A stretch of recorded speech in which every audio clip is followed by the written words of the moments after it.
service. You're gonna have the link.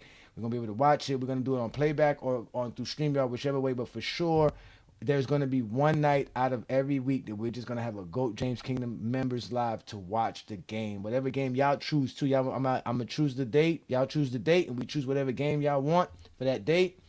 And if that's a boring game, we can move to whatever games, but we're going to watch the games. And it'd be even better if we do it on StreamYards, because then I can actually have the game up and playing.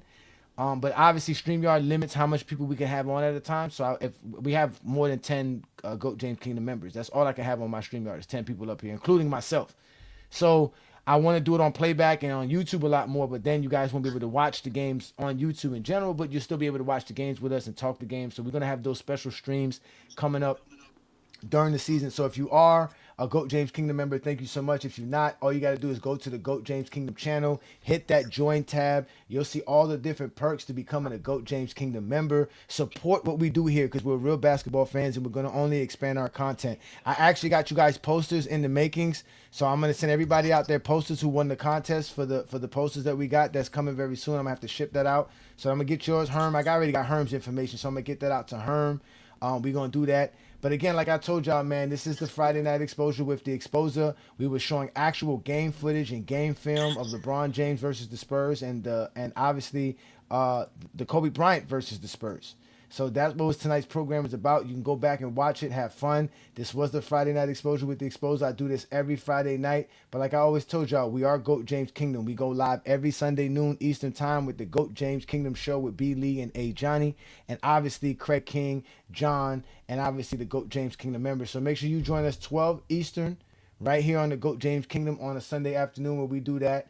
And obviously y'all know what's about to pop off with the TikTok takeover. We told y'all tomorrow night on TikTok, FYF Sports Debate. It's the GJK FYF TikTok takeover, 8 p.m. Eastern, where we're going to actually talk more basketball. Lamont, I have a great topics. We'll open up the panel for people. So y'all make sure to check us out there. Also, don't forget to check out the Alan Powell show. He just had a show this past Wednesday talking about his Bears. That's live every Wednesday at 9 p.m. Eastern, right here on the GOAT James Kingdom channel. Also, we have the Real Takes Over Fake Debate show with SB Talk Sports and Sean. They go live 8 p.m. Eastern, 7 p.m. Central.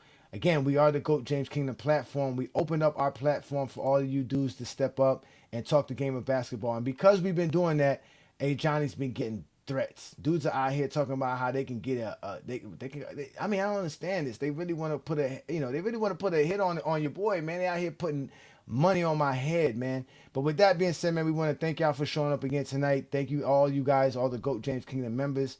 You guys are great and wonderful. And with that said, I'm going to leave y'all with what I recently heard coming from the Discord private chats where dudes are out here talking about setting me up. I know some real niggas that really get at niggas. Like niggas ain't like that fake internet shit. Niggas ain't really on that for real. Like all that lying, bro, you can't where I'm from, you just can't be lying on niggas.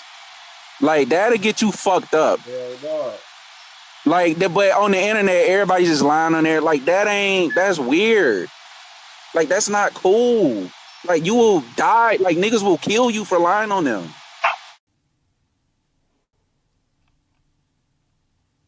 Have you been exposed by the exposer? Then you may be eligible for emotional damage compensation. Call 1-800-ZESTY now.